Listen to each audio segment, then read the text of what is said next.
Playtime. All the engines on the island of Sodor are very happy. They are all pleased to work on Sir Topham Hatt's railway. There is always something new and exciting to look forward to. Like the day the famous singer Alicia Botti came to give a concert at the town hall. Thomas met Percy at the washdown. His boiler bubbled with pride. Hello, Percy. I have a very special. I must meet Alicia Botti at the docks. Then I have to take her straight to the town hall for a grand concert. That's exciting. I have news too. Someone else is arriving at the docks. Thomas was puzzled. Charlie, the new engine. Thomas hadn't heard about Charlie. What's so special about Charlie? He's the favorite engine of the mainland controller. Everyone says he is the most fun engine ever. Even more fun than you, Thomas. Percy chuffed cheerfully away. Bumpers and buffers. I don't think any engine is more fun than me. And Thomas puffed off to the docks, his wheels whirring with worry. Thomas collected Alicia Botti at the docks. Miss Botti looked very grand. I'm pleased to be traveling with you, Thomas. Thomas's pistons popped with pride. Then he saw Charlie. Charlie's smaller than me, and he certainly doesn't look more fun than me. Hello, are you Thomas? Yes, I am. I'm Charlie. I've heard a lot about you. You have? The engines on the mainland say you're even more fun than me. Thomas was surprised. Then Sir Topham Hatt arrived. Thomas, Charlie has a busy first day. Edward has broken down. Charlie must pick up Edward's freight cars of seats from the steamworks. Then he has to collect ice cream from the dairy and red carpet from Knapford Station. If Charlie needs help, I'm sure you will look after him. Yes, sir. Yippee! Want to come with me? Why? It'll be fun. Sorry, I'm busy. I heard you were a fun engine. Maybe you're not fun at all. Thomas didn't like being told he was no fun at all. I'll come with you to the steamworks, and then I'll take Miss Botti to the town hall. I'm sure I have plenty of time. So Thomas steamed slowly towards the steamworks, and Charlie followed behind. Thomas chuffed carefully to a junction. Miss Botti smiled sweetly from her passenger car. Charlie pulled alongside. This isn't fun. I'll show you fun. Yippee! Thomas couldn't let Charlie be more fun than him.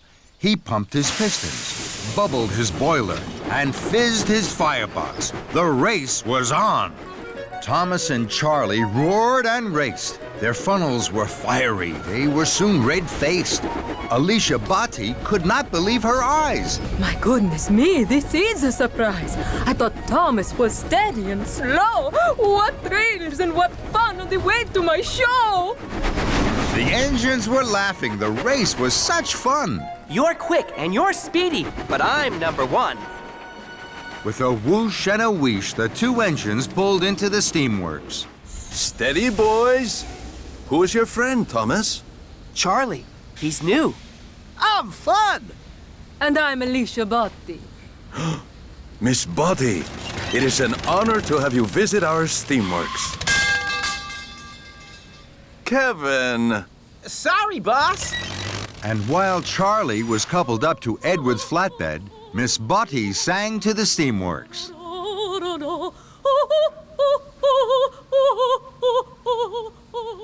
Then it was time to go. You are fun, Thomas. Let's go to the dairy. Thomas knew he should take Miss Botti straight to the town hall, but he didn't want Charlie to think he wasn't fun. I'm sure I still have time to get Miss Botti to the town hall. So Thomas and Charlie left for the dairy. Soon, the two engines came to a junction. Let's puff down there. We can't. That's a bumpy track. But it'll be fun. Thomas wanted to be fun, so he followed Charlie down the bumpy track.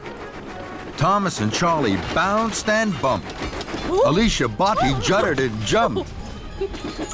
And the couplings jiggered and jiggled, looser and looser. At last, Thomas and Charlie pulled up to the dairy. That was fun!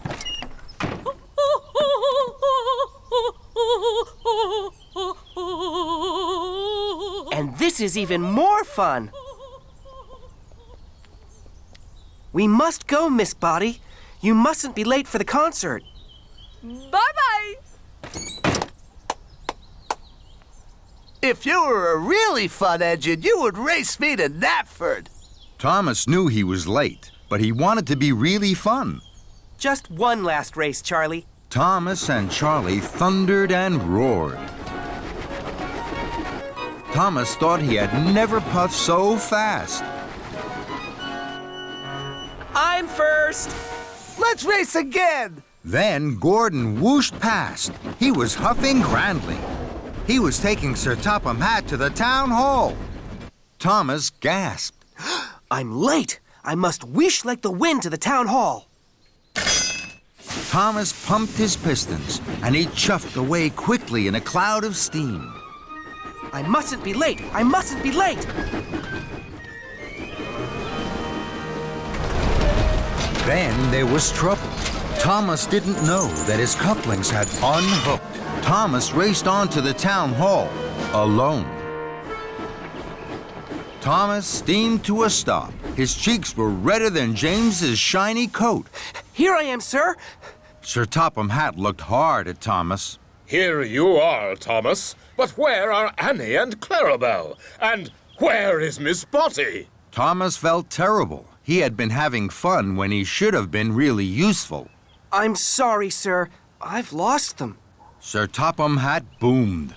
Then you had better go and find them.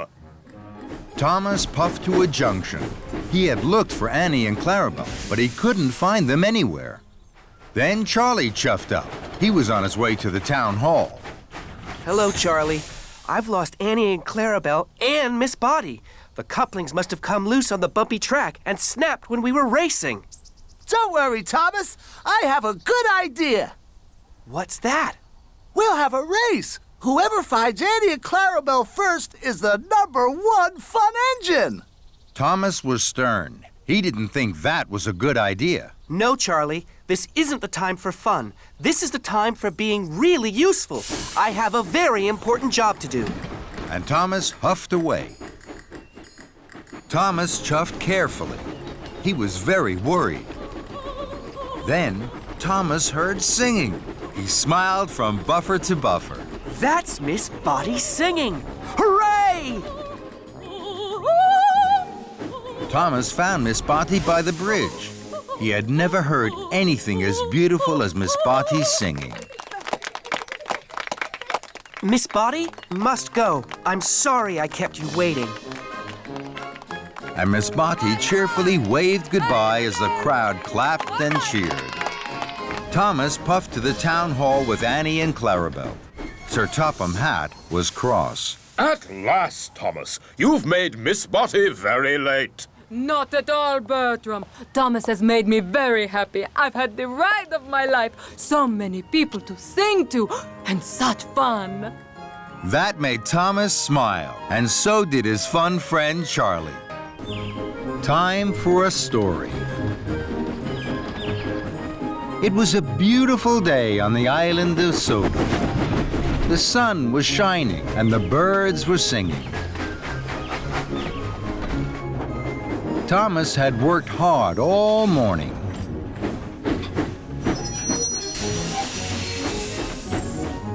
He tooted happily to the children as he chuffed back to Tidmouth Chase. Sir Topham Hatt was waiting. He had an important special.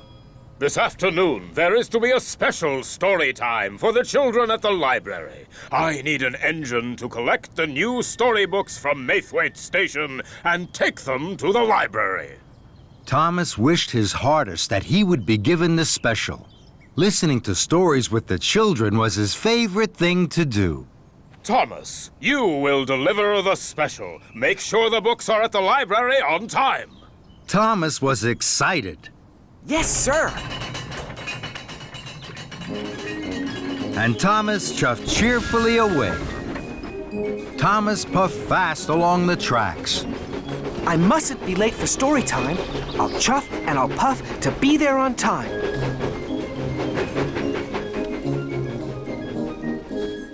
Thomas steamed into Maithwaite Station. Hello, Thomas. I'm here to collect the new storybooks. We'll have your freight cars ready in 2 toots of a whistle, Thomas. Thomas saw the storybooks piled high in the 2 freight cars. There were red books, green books, and blue books.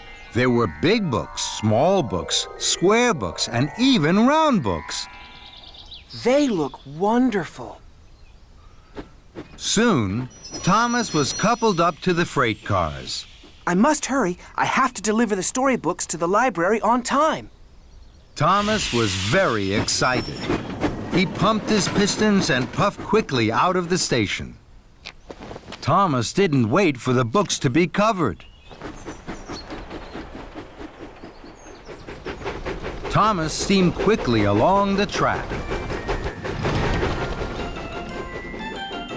I mustn't be late for story time. I'll chuff and I'll puff to be there on time. The books began to jiggle and joggle, but Thomas didn't notice. Thomas puffed fast towards the junction. He could see the signal ahead was red. I don't want to stop. The children are waiting for their special story time. Then an idea flew into his funnel. I can take the branch line. I know there aren't any junctions on that. So, Thomas puffed quickly down the branch line.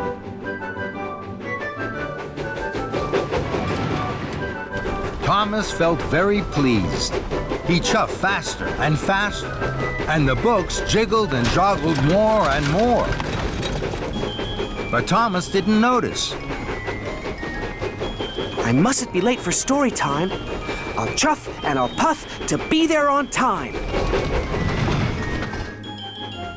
Thomas raced round a bend. Ahead, there was a sign for works on the track. Oh, bother!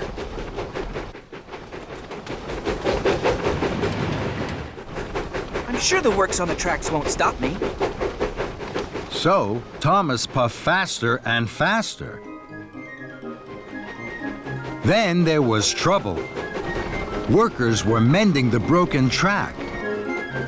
The broken track was very bumpy. Thomas bumped and jumped. The books jiggled and joggled. Then Thomas hit the biggest bump of all. Whoa! Cinders and ashes! The freight cars bounced high in the air. They crashed and bashed. They clattered and shattered down to the tracks. Thomas put on his brakes. The books flew high and wide through the air and landed all over Farmer McColl's field. Oh my! The freight cars are broken. The storybooks are all over the field.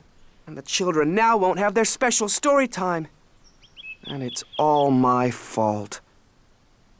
I was in such a hurry to be on time, I didn't want to wait. I should have waited for the books to be covered, and I shouldn't have taken the bumpy branch line. Oh, dear. Fizzling fireboxes. What am I going to do? Thomas looked at the storybooks. The sun was shining on them. The books looked even redder and greener and bluer than they had in the freight cars. The storybooks look so pretty in this field. I wish the children could see them. Then an idea flew into his funnel. I'll bring the children to the storybooks. They can have a picnic story time in the sunshine. That really will be special. So, Thomas puffed off to collect the children. First, I must collect Annie and Clarabelle. Victor and Kevin were busy at work as Thomas chuffed into the Sodor steamworks. Hello, Victor. I'm here to collect Annie and Clarabelle. I'm going to take the children to a special picnic story time in the sunshine. That's a wonderful idea, my friend. The children will like that. They always have their best time with you, Thomas. Thomas was pleased Victor and Kevin liked his idea. Later, Thomas huffed happily out of the steamworks with Annie and Clarabelle. Thomas puffed proudly up to the library at the town hall. The children were waiting. They were very surprised to see Annie and Clarabelle instead of cars of storybooks. Today, I'm taking you to an extra special story time. It's a picnic story time in the sunshine. All aboard! The children had never had a picnic story time. They thought it was a wonderful idea. Thomas blew his whistle and chuffed cheerfully away. Thomas puffed towards the junction. This time, Thomas waited.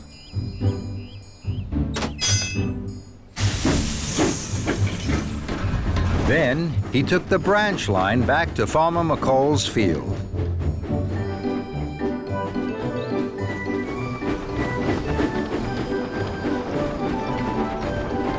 Thomas chuffed slowly and carefully up to Farmer McCall's field.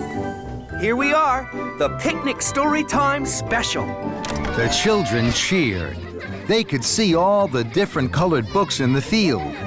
They were very excited. This was the best story time ever. Thomas watched as the children ran onto the field. They each picked up a book, and their teacher began to read with them. This is a story, children, all about a little boy. A little boy who didn't like waiting. He didn't like waiting because he thought he'd miss out on all the good things. But then he found out that good things are worth waiting for. As the story began, Thomas looked at all the happy children. He smiled his biggest smile.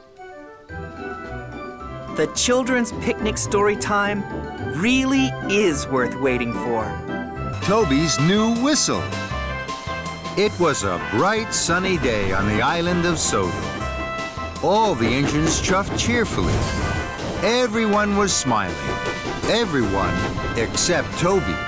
Toby was at the steamworks. Toby's bell had stopped working. It was covered in rust and it didn't clang and chime anymore. It had to stay in the steamworks to be cleaned. So Toby was very sad. Victor didn't have another bell for Toby, so he had to be fitted with a new steam whistle. Easy does it, Kevin, my friend. Left a little? No. Right a little? Perfect. Very good, my friend. How does that feel, Toby? Toby thought the new whistle felt very strange. It was much bigger than his old bell. He was worried. I've never used a steam whistle before. James chuffed into the steamworks with Sir Topham Hatt. Hello, Toby. That's a 3-chime steam whistle. I used to have one of those. This made Toby even more worried. Is it a good whistle? It's the best. It is the loudest whistle in the whole of Sodor. The loudest? Yes, it's loud and booming. Everyone will hear you coming. Toby didn't like this. He didn't like loud and booming noises. He liked the ting-a-ling-a-ling of his old bell. Toby, you must go to Knapford and collect Lady Hatt. She's waiting, so don't be late. Yes, sir.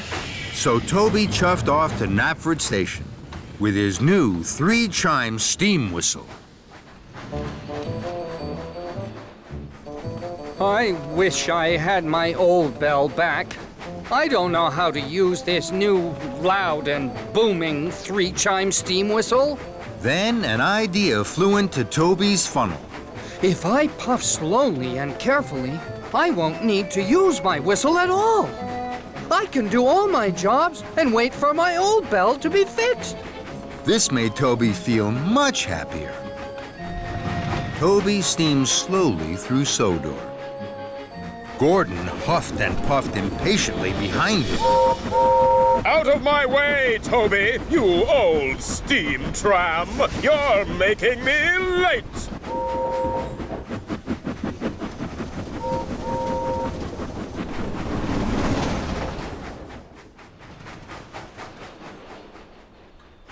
Later, some cows were on the tracks in front of Toby.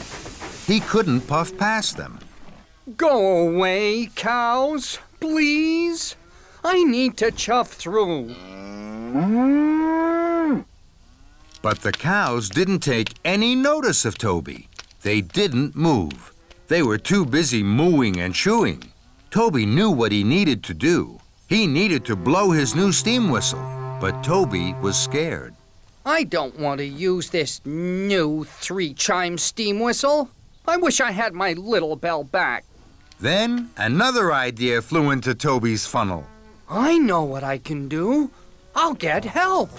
So, Toby reversed down the track to find help.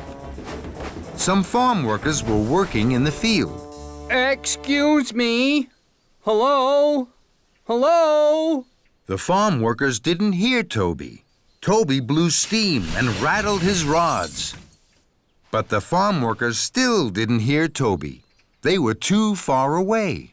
Bust my buffers, they can't hear me. Toby knew he should use his new steam whistle, but he was still too scared. I wish I had my little bell back. So Toby puffed on. Somewhere he had to find help. But Toby couldn't find anybody to help him. So he huffed back to the cows. I do hope the cows have gone back to their field now. But the cows hadn't gone back to their field. They were still mooing and chewing all over the tracks. Oh, no! Toby tried to biff them with his cow catcher, but they still wouldn't move. Oh, no, Henrietta! I think we're trapped. Then there was trouble. Toby heard a noise that made his wheels wobble. Another engine is coming. They'll crash into the cows. The engine steamed around the corner. It was Thomas. Thomas was racing like the wind. His firebox was fuming, and his boiler was burning brightly. I have to tell Thomas about the cows. I'll have to use this new whistle. Toby closed his eyes. His firebox flared. Steam blew into his new 3-chime steam whistle. It was the loudest whistle anyone had ever heard on Sodor. What was that? It was a 3-chime steam whistle. They're the best whistles ever. I wonder who blew that. Thomas heard the 3-chime steam whistle. Cinders and ashes! I must stop! He applied his brakes. Thomas screeched and skidded. Sparks flew and tracks trembled. Toby didn't dare look. Phew! Thank you, Toby. Your whistle told me there was trouble ahead. Toby felt very proud. I'm pleased I used my 3-chime steam whistle. It was even louder than my bell. Thomas was proud of his friend Toby. Together, with their whistles and wish, Toby and Thomas moved the cows from the track. Then, Toby remembered Lady Hatt. Fizzling fireboxes. I've forgotten all about Lady Hatt. She's waiting for me at Knapford. I must puff faster than Gordon to chuff there on time. Don't worry, Toby. I'll puff with you. We're sure to make it together. Thomas and Toby huffed and puffed toward Knapford Station. Suddenly, Sir Topham had arrived. He was very cross. Toby, Lady Hatt waited for a very long time. Now Gordon is taking her home. Toby was upset. He knew he hadn't been a really useful engine. I'm sorry, sir. Then, Toby stopped. He saw something ahead. There's a fallen tree across the tracks. And Gordon is steaming straight towards it. Oh, no! Don't worry, sir. I know just what to do. Toby bubbled his boiler. and pumped his pistons. He blew his 3-chime steam whistle as loudly and as boomingly as he could. Gordon heard Toby's whistle. He applied his brakes and screeched to a halt. Toby, did you blow that whistle so loudly? Yes, I did. It was my new 3-chime steam whistle. For a steam tram, you have a lot of puff. Thank you. Well done, Toby. Toby couldn't have felt more proud. Good job, Toby. Toby was back at the steamworks. His little bell was ready.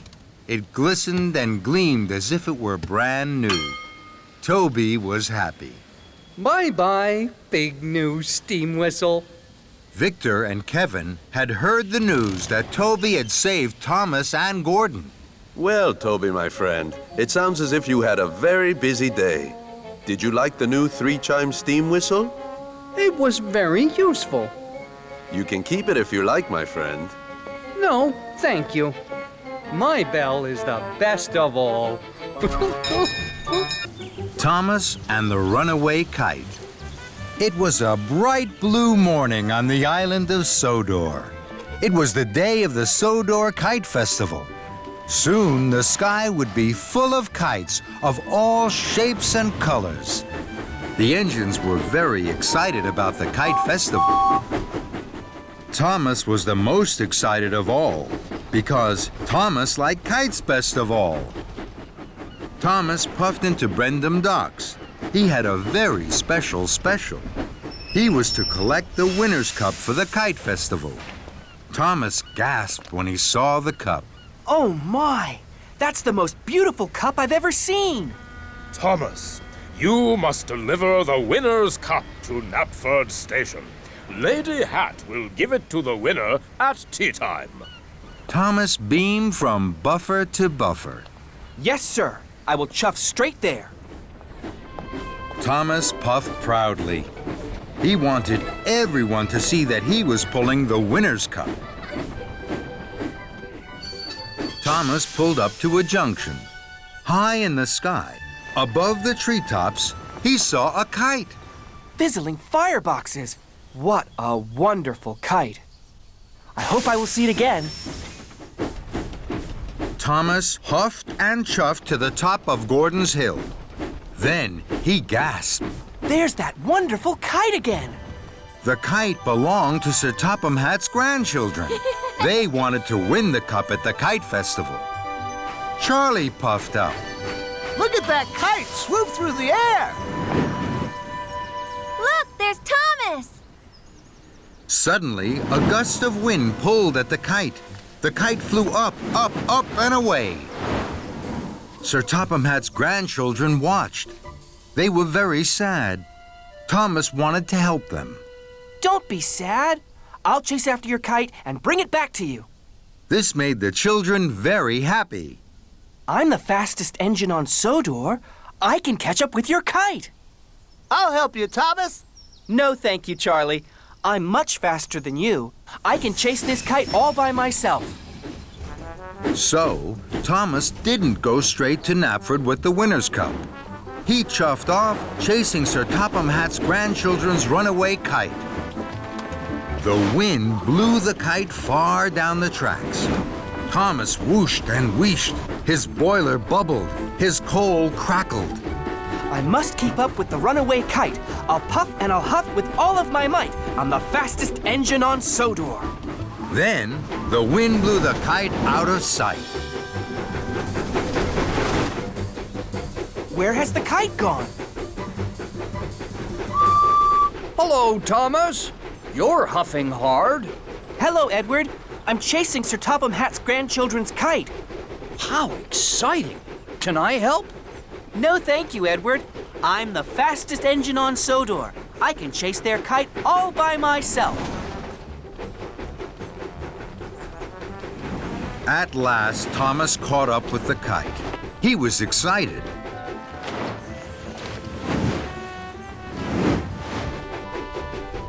Then, the wind blew the kite another way.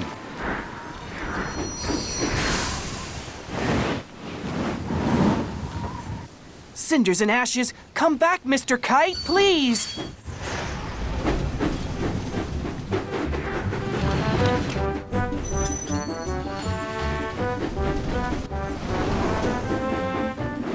Thomas chased and raced. I must keep up with the runaway kite. I'll puff and I'll huff with all of my might. I'm the fastest engine on Sodor. Then the wind blew the kite up over the bridge. Emily was on the bridge. She saw the kite. She was surprised. Hello, Thomas. Are you chasing that kite? Yes, Emily. It is blown away from Sir Topham Hatt's grandchildren. I've promised I'll catch it. Can I help? No, thank you, Emily. I'm the fastest engine on Sodor. I can chase it all by myself. And Thomas whooshed on under the bridge. Thomas clattered and clacked. I must keep up with the runaway kite. I'll puff and I'll huff with all of my might. I'm the fastest engine on Sodor. What's wrong, Thomas? Your cheeks are as red as James's boiler. I'm chasing that kite. Let me help. I can chase it with you. No, thank you. I can chase this kite all by myself. I'm the fastest engine on Sodor. So Percy chuffed off, and Thomas puffed on. At last, the wind dropped. The kite landed in front of Thomas near a junction. Thomas was pleased. Bubbling boilers, I've caught up with you now, Mr. Kite. Thomas whooshed across the junction towards the kite. Then there was trouble. Thomas started juddering and jittering. The flame in Thomas's firebox flickered and fizzled out. Thomas had burned all his coal chasing the runaway kite. Oh my! Oh no! I've run out of coal! Then the wind blew again. The kite flew high in the sky and was gone. I can't puff anymore. I can't chase the kite. I'm not the fastest engine on Sodor. I've broken my promise to the children, and I haven't delivered the winner's cup to Knapford Station. Thomas felt terrible. It's all my fault. Suddenly, Thomas heard an engine chuffing around the corner.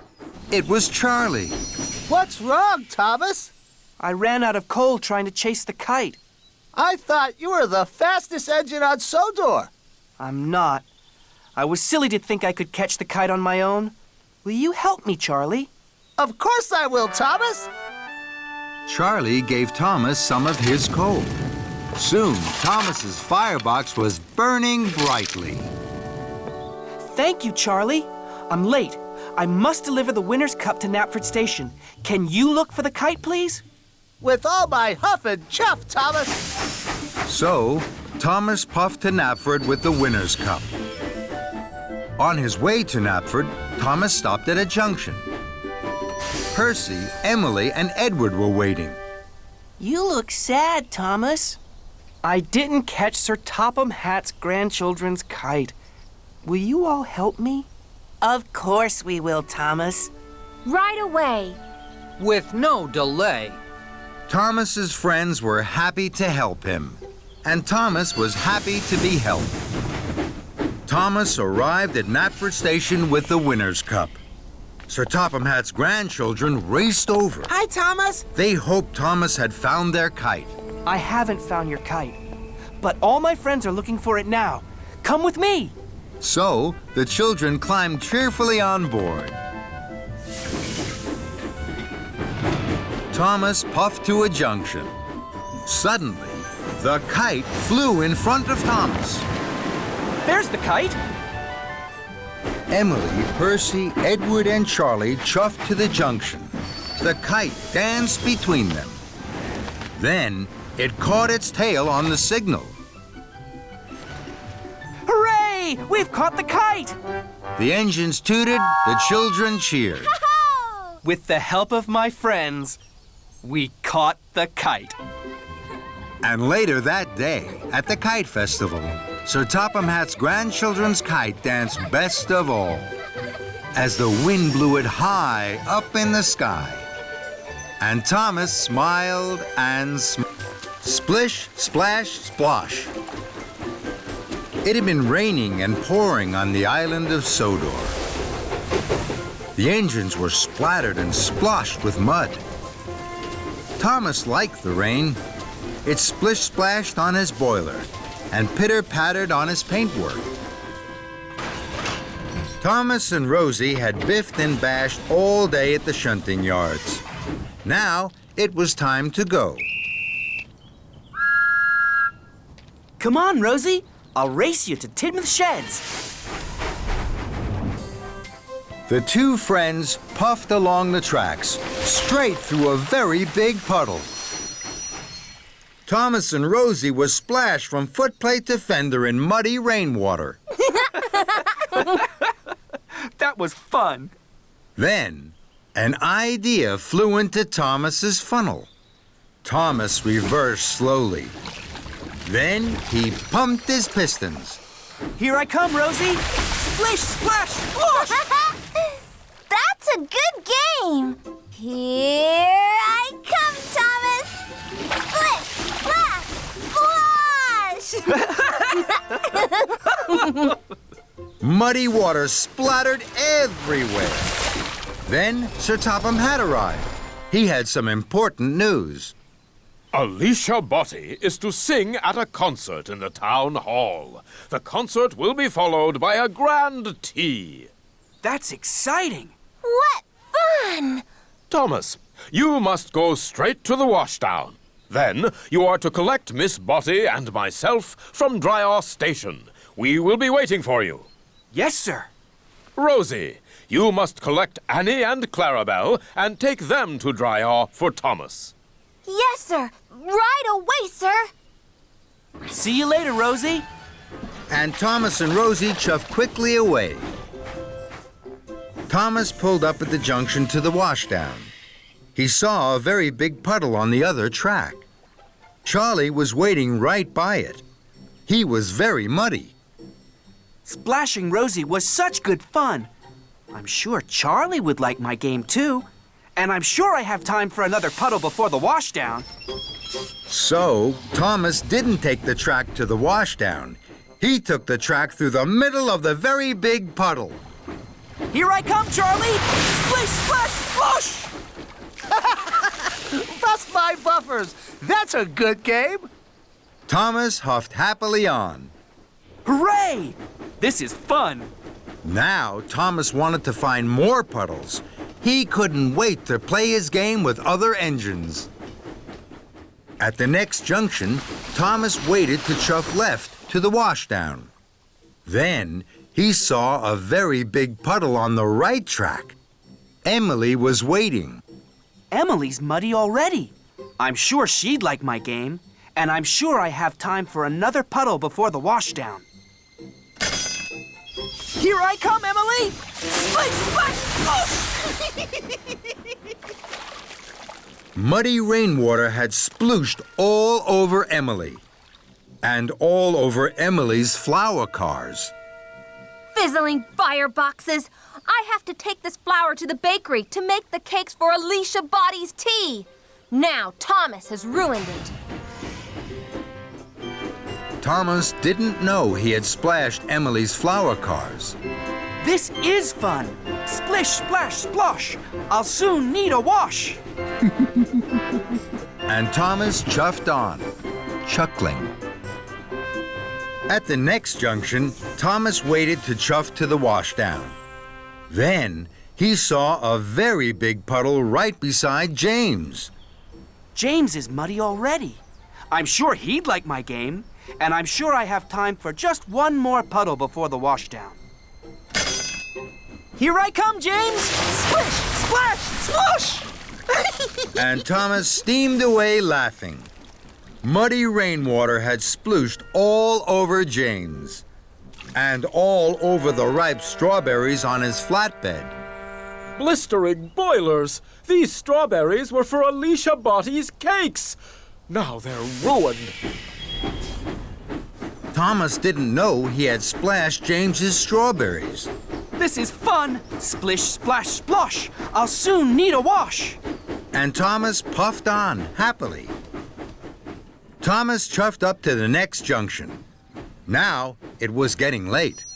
I know there'll be a very big puddle along the track by the river. I'm sure I have time for one last puddle before the washdown. So Thomas took the left track that went along the river.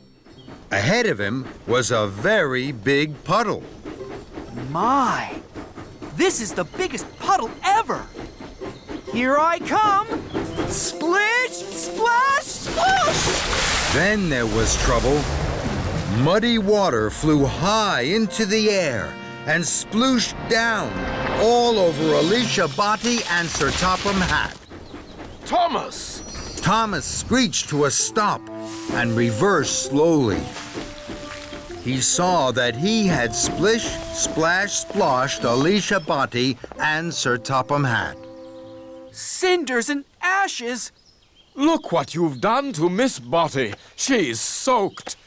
Also, Thomas, I hear from the dairy manager that you ruined the flour and strawberries for Miss Botti's grand tea. This is a disaster. Thomas felt terrible. He tried to puff forward, but he couldn't. Oh, no. The big puddle had put out his firebox. This game isn't fun anymore. It's all gone wrong. Then, Thomas heard Rosie's whistle. Rosie, please help me. I've splish, splash, splashed into trouble. Oh, dear, Thomas. Of course I will. Don't worry.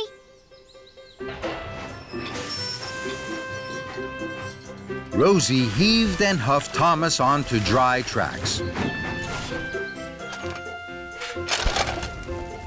With my dry coal, Thomas, your boiler will soon be bubbling. Thank you, Rosie. Now, I can't go to collect Sir Topham Hatt and Alicia Botti. Would you take my special for me? Of course I will. I'll go right away. Later, Thomas was once more steaming happily. He pulled up at a junction. There was a very big puddle on the right track. Look at that big puddle. It's perfect for splish, splash, sploshing. No, I'm not going to splish, splash, splosh anymore. I must make sure that Alicia Botti's grand tea is on time. And Thomas puffed along the left track to the bakery and away from the big puddle. Thomas arrived just as James and Emily had delivered fresh strawberries and flour to the bakery. Your silly game means we'll be late for the concert. No, you won't. I'll wait here for the cakes. Then I'll deliver them. You can go to the washdown, then you'll both be clean for the concert. Thank you, Thomas. Now I'll be shiny and best, and gleam more than the rest. Thomas puffed in with the fresh strawberry cakes for the grand tea. You're just in time, Thomas. Thank you, sir. I'm sorry I caused confusion and delay. Rosie puffed up to Thomas. I found another puddle. It's perfect for our game. We can play again. No, thank you, Rosie. I think I've done enough splish, splash, sploshing for one day. Henry's good deeds. There are lots of beautiful birds on the island of Sodor. The engines know their names and their songs. One day, the engines were especially excited. A new bird had been seen on the island. Sir Topham Hatt arrived at Tidmouth Sheds. He had important news. The Sodor warbler has arrived back on the island.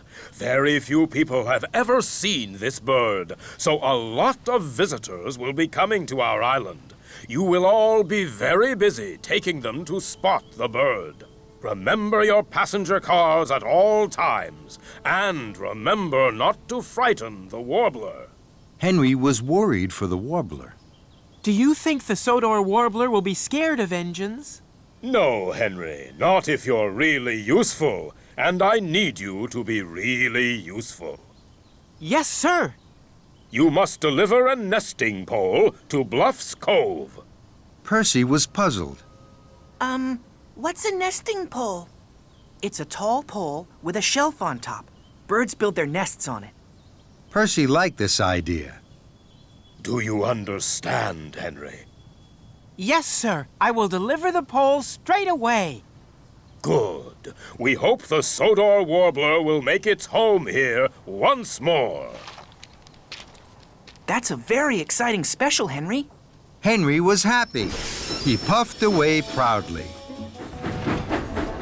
Later, Henry clickety-clacked along the track. Ahead, he could see Thomas with Annie and Clarabelle. Thomas had stopped. That's strange. Henry shoved slowly up to Thomas. Is anything wrong, Thomas?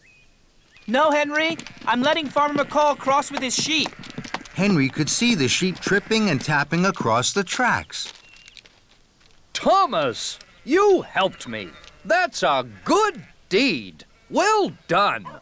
You're welcome, Farmer McCall. Thomas chuffed away cheerfully. Henry puffed and puzzled. I would like to help someone. They will call it a good deed, and they will say, "Well done, Henry." This made Henry feel very happy. I'm sure I can deliver the nesting pole and do good deeds. So Henry huffed happily on. Soon, Henry saw Farmer Trotter's pink pigs. They were snuffling and sniffing sadly at the side of the track. Those pigs don't look very happy. Then, Henry saw that the pigs were looking at the muddy field on the other side of the tracks. I know what's wrong. Those pigs want to roll in the muddy field. If I stop here, those pigs can cross safely. They won't be scared anymore. So, Henry stopped, and the pigs tripped and trotted across the tracks. Soon, the pigs weren't pink anymore. They were brown, muddy, and very happy. Farmer Trotter wasn't happy at all. I wanted pink pigs to take to the county fair.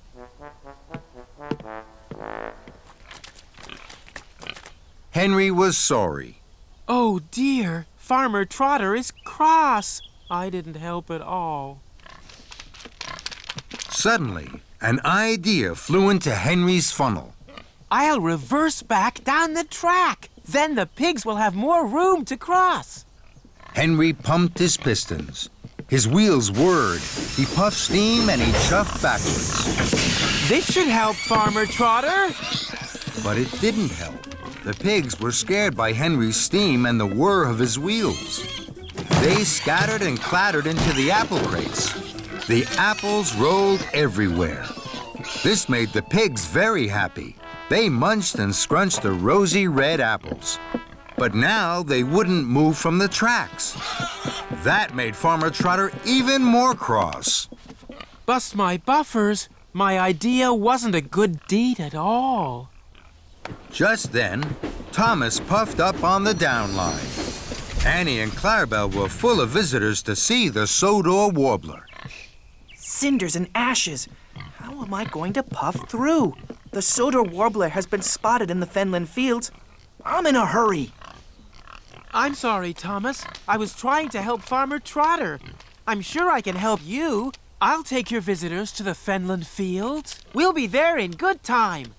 Thomas thought this was a good idea. Thank you, Henry. The visitors were surprised. They stepped and scurried through the pigs to Henry's passenger car. Henry felt pleased. I'm sure this is a good deed, and I'm sure I still have time to deliver the nesting pole. Henry puffed and huffed his hardest all the way to the fenland fields. Here we are. Watch out for the warbler. The visitors were very excited. They opened the carriage doors carefully. They didn't want to scare the Sodor warbler away. Henry felt very happy. At last, I've been helpful. I've done a good deed. Henry tooted a loud goodbye. Then there was trouble. A colorful bird flapped and flew from a tree high into the sky and away. It was the Sodor warbler. The visitors moaned and groaned. Fizzling fireboxes. The bird was scared of my loud whistle. Henry steamed sadly away. I wanted to help the pigs. I wanted to help Farmer Trotter. I wanted to help the visitors. But I haven't helped anybody. I've done no good deeds. And I haven't delivered the nesting pole. Henry felt terrible. Henry huffed towards Bluff's Cove. He had to deliver the nesting pole. I don't think anyone is ever going to say, "Well done, Henry," to me. Henry waited at a junction. His wheels wobbled with worry. Now I'm sure I'll be late with the nesting pole. Sir Topham Hatt will be cross with me. Oh dear, oh dear. Suddenly, a colorful bird flew from a tree. Henry was too sad to smile at the bird. The bird landed on Henry's buffer. At least I can give that bird a rest and a ride. So, Henry and the beautiful bird chuffed on towards Bluff's Cove. Henry puffed to the halt. A lot of visitors were waiting. They were hoping to see the Sodor warbler. I hope they'll be pleased that I have delivered the nesting pole. But the visitors weren't just pleased. They were amazed. They smiled and pointed and took out their cameras. Henry was surprised. Oh, the visitors seem very pleased to see me. I can't think why. After all, no one has said, "Well done, Henry." Well done, Henry. You have brought the Sodor warbler to us. Hooray for Henry! Henry blinked and blushed. The bird I carried on my buffer was the Sodor warbler. Then Thomas arrived with more visitors. Well done, Henry. Henry was so proud, his firebox fizzed and his boiler bubbled. And this time, I wasn't even trying to do a good deed. Soon the nesting pole was up. The Sodor warbler looked snug and sleepy in its nest at the top. I think our friend likes its new home. Welcome home, Mr. Warbler. And well done, Henry. Hiro Helps Out. The engines on the island of Sodor like to be busy. They heave and haul. They huff and puff. And most of all, they like to please Sir Topham Hatt. One morning, Hiro chuffed into Knapford Station. There was hustle and bustle, noise and steam. It was another busy day at Knapford. Then Sir Topham Hatt hurried onto the platform without his hat. Hiro gasped. Sir, good morning, sir. I hope the day finds you well, sir. The day finds me with much too much to do, Hiro. That's how the day finds me. I can see, sir.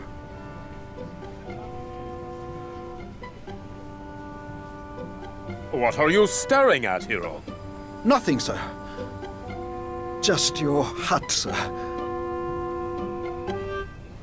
Excuse me. Edward puffed in. Hello, Hiro. You look worried. Not at all. Then there was trouble. Blistering boilers.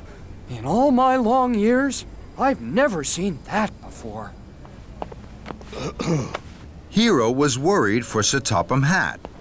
Sir, can I help you, sir? It's a very busy day, Hiro. I have to visit the Thin Controller. I must talk with him about the railways. Hiro knew this was important. I understand, sir. I must be away from Knapford. Of course, sir. Now, Edward was worried. Sir? Not now, Edward. Edward was still worried. I have to pick up visitors from Brendam Docks. I don't know where to take them. Hiro didn't know where the visitors should go either, but he didn't want to bother Sir Topham Hatt. Then, An idea flew into his funnel. Take them to the hills, Edward. They will enjoy the hills. So, Edward puffed away to Brendam Docks and the hills. Hiro felt happy. He was master of the railway, as he liked to be. Hiro puffed up to the water tower. Thomas was there. He was taking on water. Hello, Thomas. Hello, Hiro. Where are you going, Thomas? To Knapford. I must ask Sir Topham Hatt where to take these crates of benches and tables. Hiro still didn't want to bother Sir Topham Hatt. Sir Topham Hatt is busy now, Thomas. He will tell you where to go later. You have time to visit your friend, Farmer Trotter. So, Thomas chuffed cheerfully away to Farmer Trotter's farm. Hiro was happy. He was helping Sir Topham Hatt.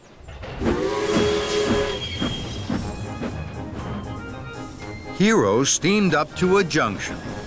Percy was there. He had a flatbed full of quacking ducks. Hello, Percy. How are you? Percy was worried. Hello, Hiro. These ducks are very noisy. They want to go swimming. I have to find Sir Topham Hatt. He will tell me where I must take them for a swim. Hiro still didn't want to bother Sir Topham Hatt. Sir Topham Hatt is very busy, Percy. Perhaps you could puff to the Finland. The ducks will be happy there. Thank you, Hiro. Hiro was happy. Helping Sir Topham Hatt was the best job he had ever had.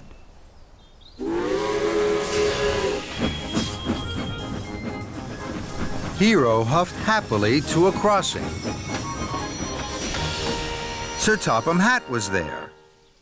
Hiro, while I was with the Thin Controller, I heard worrying news. Farmer McCall is waiting for his ducks. There are no tables or benches for the concert at tea time, and Edward is late for a concert at the town hall. Hiro gasped. Sir Topham Hatt was cross. Sir Topham Hatt was cross with him, and it was all his fault. Hiro felt worse than ever. He had been master of the railway, and now he was master of the muddle. I'm sorry, sir. I'm very sorry, sir. I knew you were very busy. I wanted to help, so I told the engines what to do. I didn't want to bother you, sir. Sir Topham Hatt gasped. You didn't want to bother me. I am controller of the railway. Nothing is more important to me than my engines being really useful. Hiro gulped. I know that now, sir. I'm not master of the railway. I'm master of the muddle. I can put this right. Please give me time. And Hiro wheezed quickly away. Hiro found Edward in the hills. Hello, Hiro. My visitors are very happy. Good, Edward. But now, you must take the visitors to Knapford Station. Sir Topham Hatt will give you your orders. I thought we weren't to bother Sir Topham Hatt, Hiro. I was wrong, Edward. Sir Topham Hatt didn't want that at all. And Hiro steamed swiftly away. Hiro whooshed up to Farmer Trotter's farm. Hello, Thomas. Hello, Hiro. I'm having a wonderful time with the piglets. Good, Thomas, my friend. But now, you must puff as fast as you can to Knapford. Sir Topham Hatt is waiting with orders for you. I thought we weren't to bother Sir Topham Hatt, Hiro. I was wrong, Thomas. Sir Topham Hatt didn't want that at all. Bye, Hiro. Hiro clickety-clacked onto the Fenland track. Percy was there. The ducks were swimming happily. Hello, Percy. Hello, Hiro.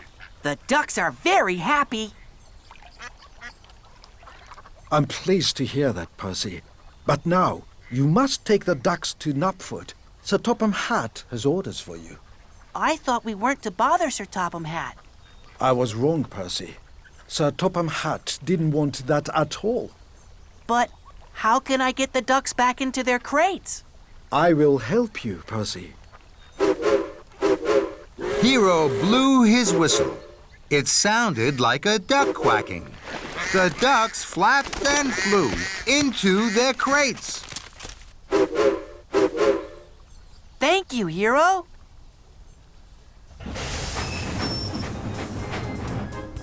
Later, Sir Topham Hatt had given his orders to the engines. Now, you all know what you have to do. Chuff away and be really useful. Hiro puffed forward. And what shall I do, sir? You, Hiro, will do what you have always done. You will be helpful, Hiro. Helping me. And nothing could have made Hiro happier. Creaky Cranky. It was the spring holiday on Sodor. There was to be a party for the children at the Duke and Duchess's new summer house. All the engines were very excited and very busy. Thomas chuffed cheerfully into the docks. James and Henry were passing through. Good morning, James. Good morning, Henry. Where are you puffing to? I'm taking these straw bales to the summer house for the children to climb on. I'm taking wood to make a stage for the children's show and barrels of lemonade to drink. How wonderful. I'll see you later at the summer house.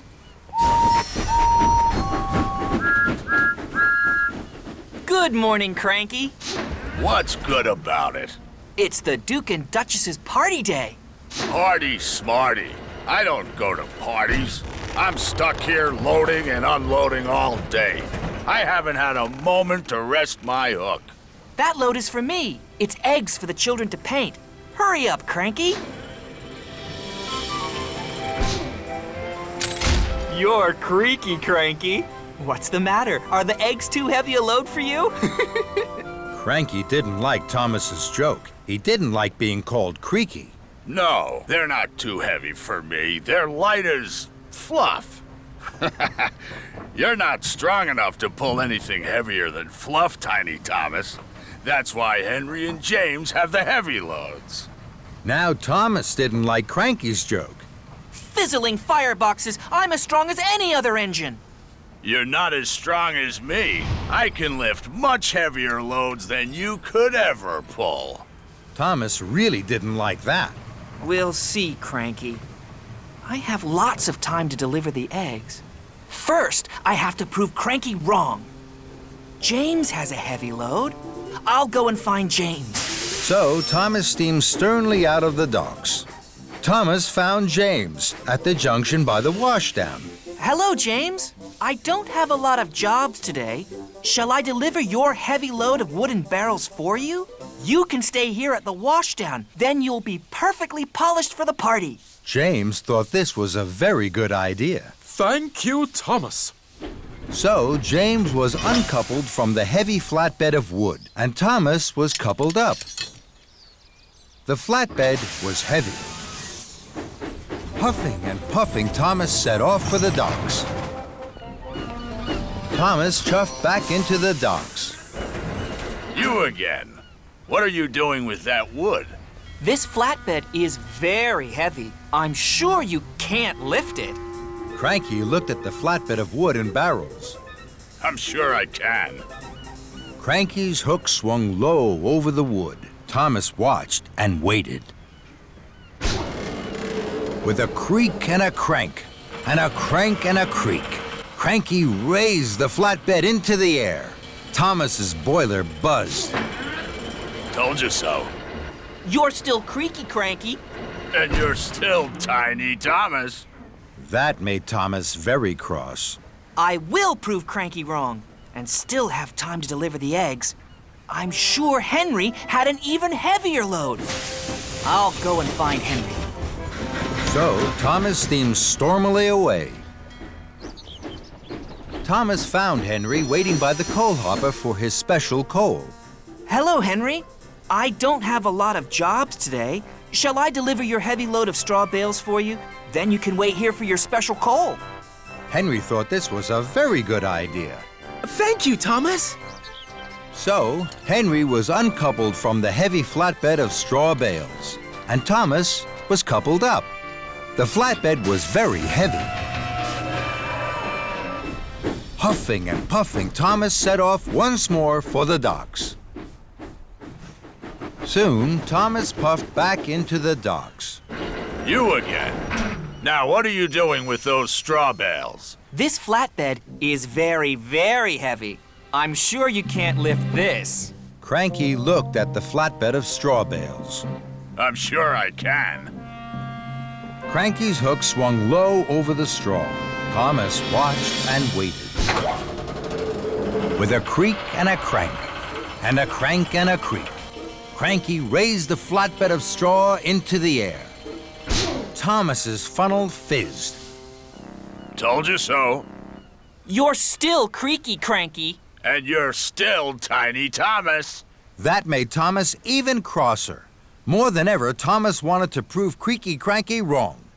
He had to find the heaviest thing he could. Then, an idea flew into his funnel. Lift me, Cranky. Cranky looked at Thomas. He couldn't let Thomas win. Cranky's hook swung low over Thomas. Thomas hardly dared puff. With a creak and a crank, and a crank and a creak, and very, very slowly, Cranky raised Thomas high into the air. Bubbling boilers! Creaky Cranky is lifting me! Then there was trouble. Cranky creaked louder than ever. His crane arm stuttered and juddered. It creaked and it croaked. Then it cracked. Oh, no. Cranky's crane arm had broken, and it was all Thomas's fault. Thomas was stuck high in the sky and blowing in the breeze. Then Sir Topham had arrived. Thomas, what are you doing up there? I'm sorry, sir. I was... You are causing confusion and delay. The Duke and Duchess have no wood, straw bales, or eggs. Now I see you have them all here. Cranky is broken, and you, Thomas, think it's a good time to try being a bird. The Duke and Duchess are waiting. Thomas felt very silly. Then Sir Topham Hatt looked at Cranky. And you're as silly as Thomas. Cranky crumpled. The shame to be as silly as a steamy. Soon, a workman had climbed up Cranky. Slowly and carefully, Thomas was lowered and landed with a jolt and a judder, just as Spencer arrived. Dear, oh dear, Thomas, what a mess. Little engines can get into very big trouble. Thomas felt even sillier in front of Spencer. But he knew now that being strong was only good if you were also really useful. And he had to be really useful. Spencer, I need your help. You're very strong and can pull much heavier loads than me. Will you take the wood, the straw bales, and the eggs to the summer house for me, please? It's my fault that Cranky is broken. I must put everything right as quickly as I can. Very well. Thank you. I'm sorry, Cranky. I know you're strong, stronger than me. I'll be back soon with the right parts to fix you. Then Thomas pumped his pistons and puffed out of the docks. Thomas wheeshed like the wind all the way to the steamworks. Hello, Victor. Cranky creaked, and now he's cracked. He needs new parts. You've come to the right place, my friend. Parts aplenty here. We'll have Cranky up and lifting in no time. Soon, Thomas's flatbed was loaded with new parts for Cranky. Thank you, Victor. Of course, my friend. Give Cranky my best. And Thomas puffed happily away. Thomas puffed into the docks with his heavy flatbed. Cranky was still looking crumpled. Here you are, Cranky. We'll have you fixed in no time. Thank you, Thomas. That's a heavy flatbed. You know, you're not tiny. And you're not creaky. Cranky laughed, and that made Thomas laugh too. Straight to the steamworks. James was pleased. Thank you, sir.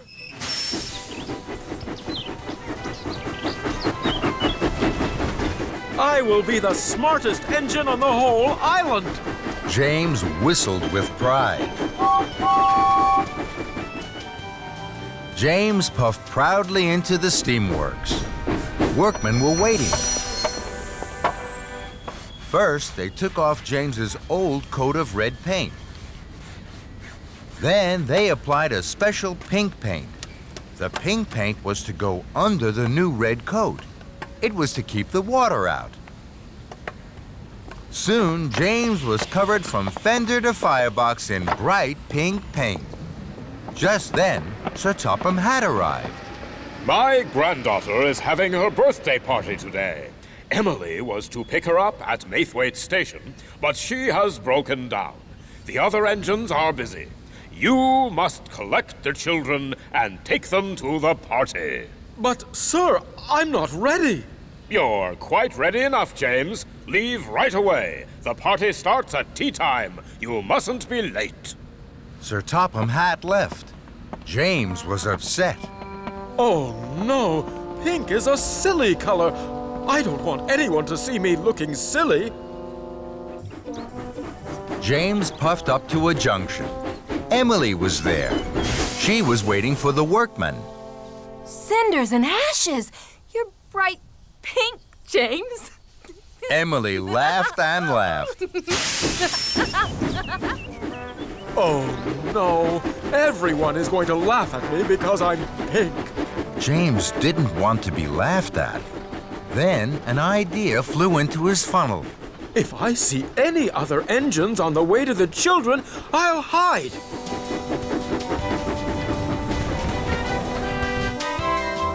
James chuffed through the countryside. Ahead, he could see Toby puffing along the track. I don't want Toby to see my pink paint. He'll think I'm silly. I'll hide under this tree until he's gone. So, James chuffed under the branches of a willow tree. Toby puffed slowly towards him. James kept as quiet as he could, so that Toby wouldn't hear him. Suddenly, James heard a whistle he knew well. It was Gordon. Clickety-clack, express on the track! With a wheesh and a whoosh and a whistling wind, Gordon thundered down the express line. The branches of the tree blew up in the air. There was James in his bright pink paint. Toby stopped. He was surprised. Fizzling fireboxes, James. You're a big pink engine. James felt very silly. He didn't like being laughed at. So, he steamed swiftly away. James puffed on towards Maithwaite. I mustn't be late for the children. Then James saw Diesel. Oh, no! It's Diesel! He's sure to laugh! I have to hide quickly. James saw some freight cars. They were piled high with coal. James puffed into the siding and hid behind the freight cars. This is a good hiding place. Then Diesel oiled into the siding. Fizzling fenders. Diesel had to shunt the coal cars. Diesel shunted away the cars that James was hiding behind. So James puffed to the next cars.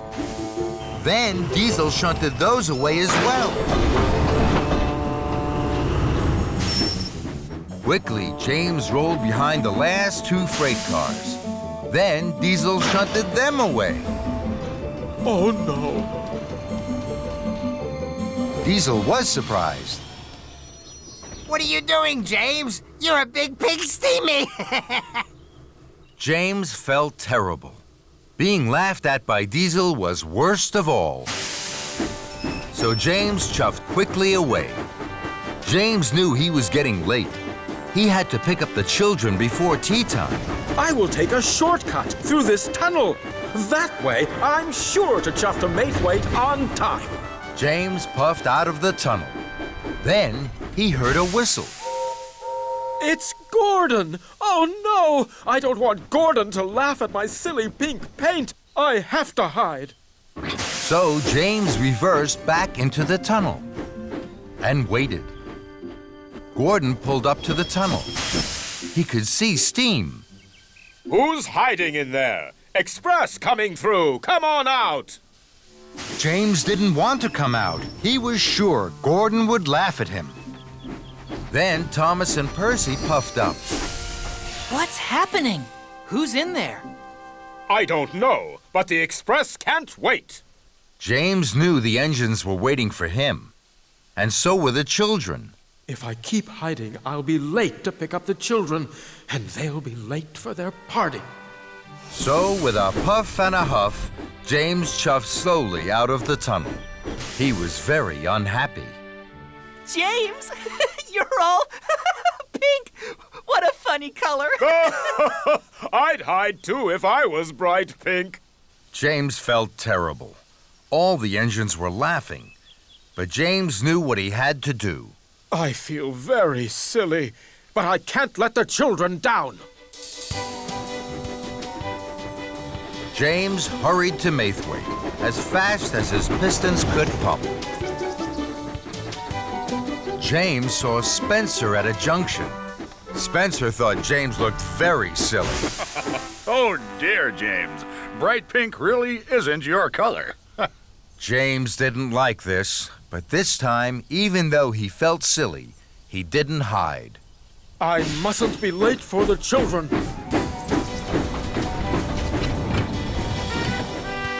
Then James saw Henry passing by. My word, you do look pink! But James didn't hide. He felt silly, but he didn't stop. Must collect the children. Must collect the children. James puffed towards Maithwaite. He could see the children waiting. I'm sure the children will laugh too. They will think I look very silly. And he steamed sadly on to the station. James pulled into Maithwaite. Sir Topham Hatt's granddaughter didn't laugh.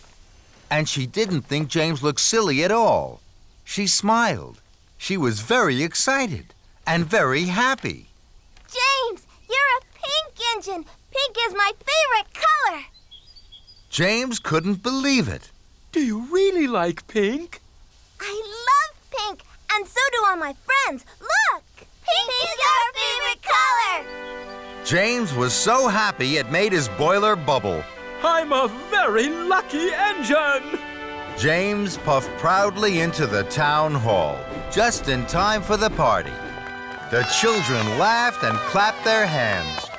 James, the bright pink engine, was the hero. Slippy Sodor. It was a very special day on the island of Sodor. The Mr. Bubbles clown show was coming to town. Mr. Bubbles was famous. He could blow the biggest bubbles ever seen. All the engines were happy and excited, except for Thomas. He had a cracked funnel and had to puff to the steamworks for repairs. At the steamworks, everything was huffing and puffing and steaming and wheeshing, everything except Thomas. He waited sadly on the turntable for Victor to arrive. Thomas didn't like it when he needed repairs. It meant waiting inside and not having fun out on his branch line. Don't look so miserable, Thomas. We'll find you a nice spare funnel and have you out and about in no time. Kevin, let's see what we have for our good friend Thomas. Yes, boss! Coming right up! Sorry, boss. It was a slip of the hook. Oh, Kevin. Well, that won't do at all, my friend. This funnel is much too small. Kevin, let's try something a little larger. Yes, boss. Right away, boss. Suffering Sodor, Kevin. What are you doing? Sorry, boss. It was a slip of the hook. Yes, we know, Kevin. We know. Try this one for size, Thomas. No, no, no, no. This one is too large. We only have one more spare funnel, boss. I'll be back in 2 toots of a whistle. Let's hope it's a good fit, my friend, or you'll be here for quite a while. Here it is, Thomas. Oops! Sorry, Thomas. It was a slip of the Hook. I know, Kevin. I know. Magnificent. A perfect fit. This funnel makes me feel silly. Not at all, my friend. It's splendid. It will help you puff very well until your old funnel is fixed. Now chuff along. I hear that Mr. Bubbles has a very special for you at Brendam Docks. Thomas chuffed into Brendam. He was very unhappy. Mr. Bubbles was waiting. He was very happy to see Thomas. Hello, Thomas. Mr. Bubbles has a very important job for you, Thomas. This is my very special bubble liquid. It makes the biggest bubbles you have ever seen. I need it for my show this afternoon. Please take it to Knapford Station. So Thomas backed up slowly and carefully to the flatbed and was coupled up.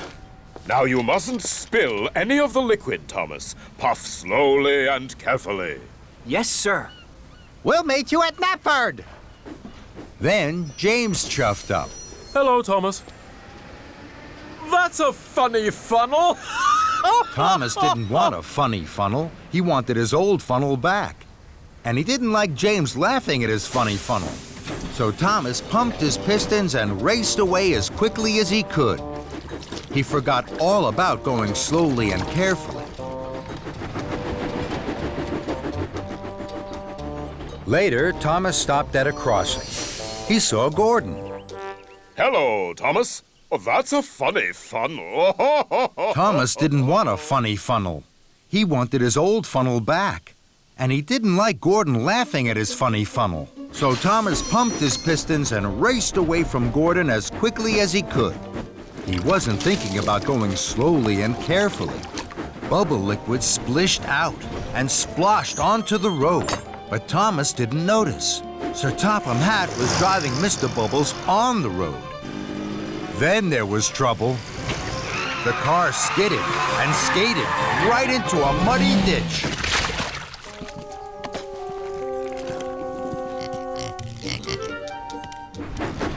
Thomas raced on.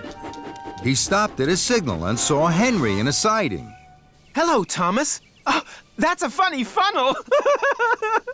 Thomas didn't want a funny funnel. He wanted his old funnel back. And he didn't like Henry laughing at his funny funnel. So Thomas pumped his pistons and raced away from Henry as quickly as he could. He still wasn't thinking about going slowly and carefully. Sir Topham Hatt and Mr. Bubbles drove toward a bridge. Slow down, Thomas! You're spilling my bubble liquid! But Thomas didn't hear them.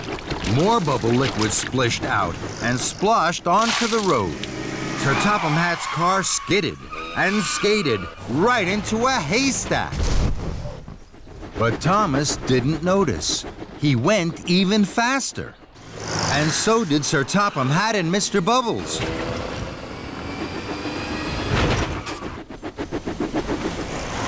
Thomas didn't see them, but he did see a red signal. Thomas put on his brakes. More bubble liquid splished out and splashed onto the road. Sir Topham Hatt's car skidded and skated right into a pond.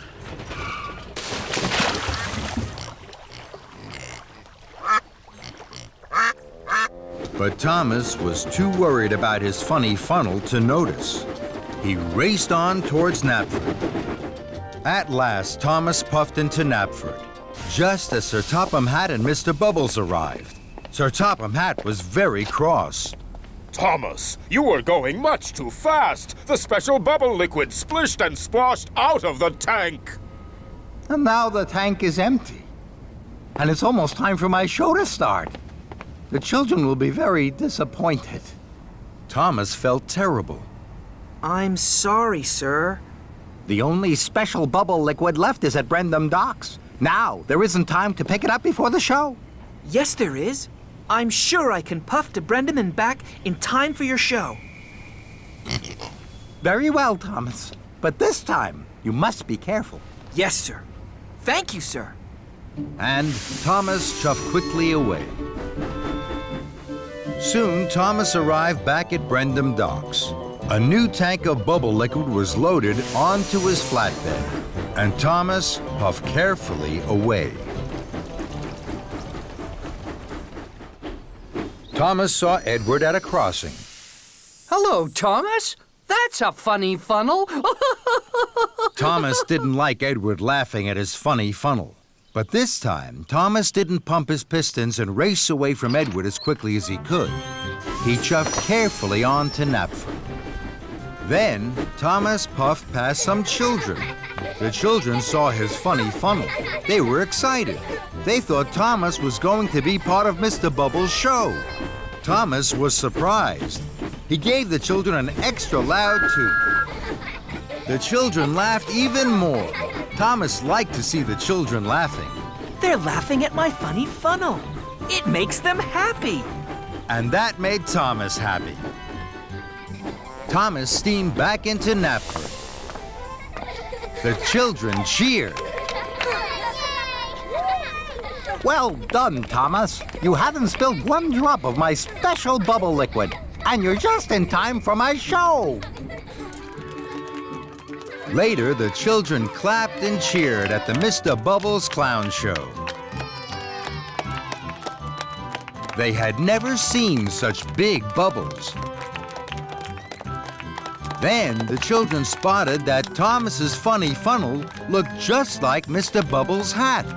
Thank you, Thomas. The funniest engine on Sodor. Soon, everyone was laughing, and Thomas most of all. The Lion of Sodor. It was a beautiful day on the island of Sodor. The sky was blue and the sun was shining brightly. Thomas was chuffing cheerfully to Brendam Docks. He felt very happy. Thomas had to collect a special, but he didn't know what it was. Hello, Cranky. Is my special ready? Yes, it is. The mayor is waiting for it at Knapford. You must puff very carefully. Thomas was puzzled. What is it, Cranky? It's the Lion of Sodor. Cinders and ashes. How exciting.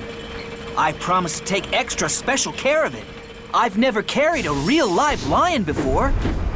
When Cranky heard this, he was surprised. No, Thomas, the Lion of Sodor isn't a...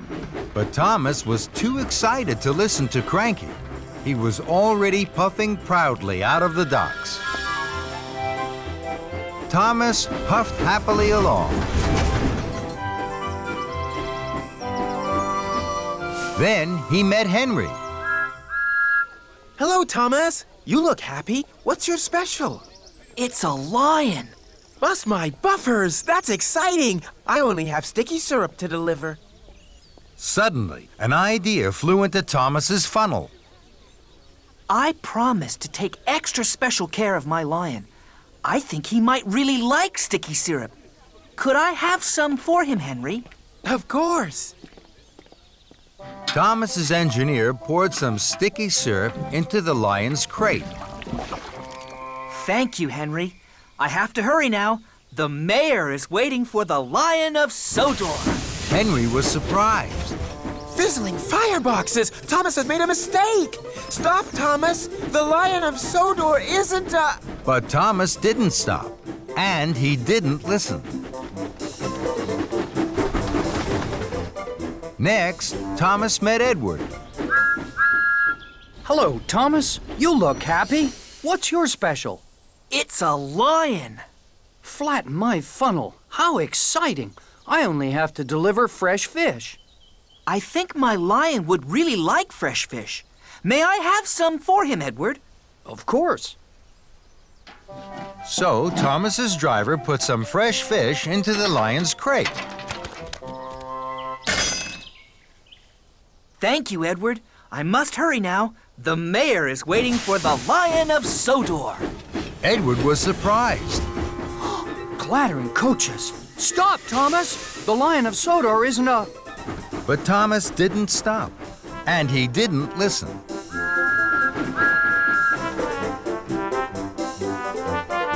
Then Thomas saw Toby. Hello, Thomas. You look happy. What's your special? It's a lion. Buff, my boiler, how exciting. I only have straw in my freight cars. I'm sure my lion would really like some soft straw to lie on. May I have some for him, Toby? Of course. So Thomas's driver put some soft straw into the lion's crate. Thank you, Toby. I really have to hurry. The mayor will be waiting for the Lion of Sodor. Toby was surprised. Uh-oh, trembling trucks. Stop, Thomas! The Lion of Sodor isn't a... But Thomas didn't stop, and he didn't listen. Thomas's pistons pumped and his wheels whirred. He couldn't wait to deliver his lion. He chuffed his hardest and raced on towards Knapford Station. At last, Thomas puffed proudly into Knapford. Sir Topham Hatt was there. So were the other engines. I'm very excited, Thomas. This is a big day. The Lion of Sodor is here. Thomas was uncoupled from the flatbed, and he pulled away to join the other engines. The workman carefully opened the lion's crate.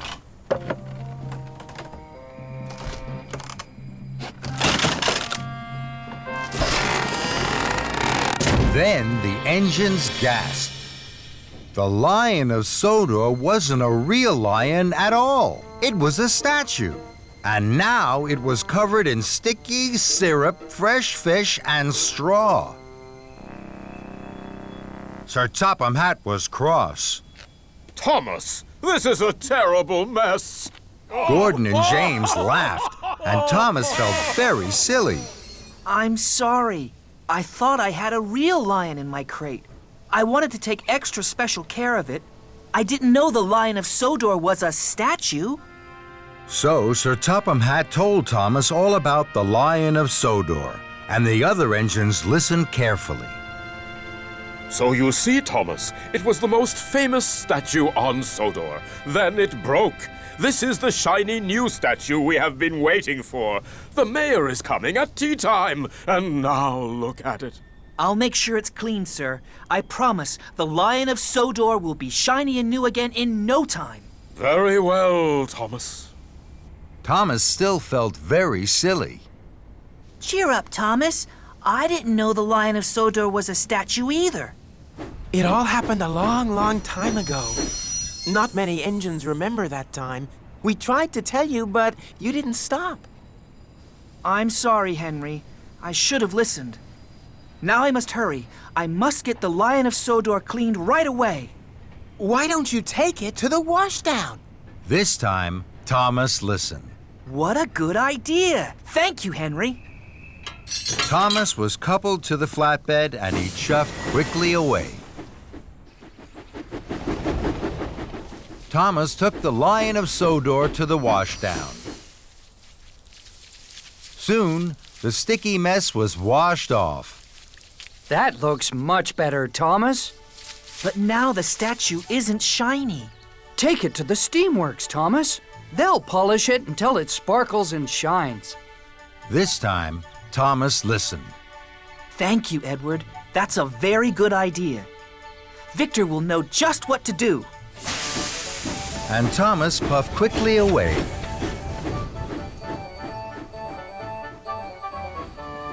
Thomas took the Lion of Sodor to the steamworks. Workmen polished the statue until it shined and sparkled, just as Edward had said. The Lion of Sodor looks much better now, Thomas. But it's nearly tea time. The mayor will soon be at Knapford, and it's a long way. Take the track by the windmill. That'll get you there in time. This time, Thomas listened. Thank you, Toby. That's a good idea.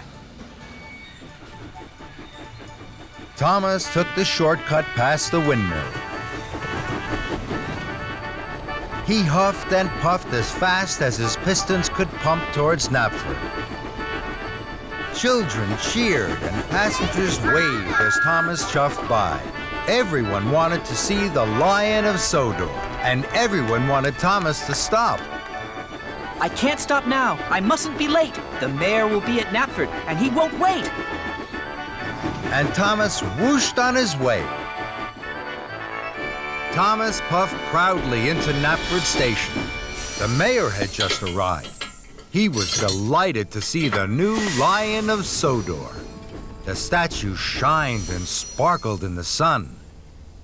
Well done, Thomas. This is the finest statue I've ever seen. And the cleanest! Everyone cheered. And Thomas smiled from footplate to fender.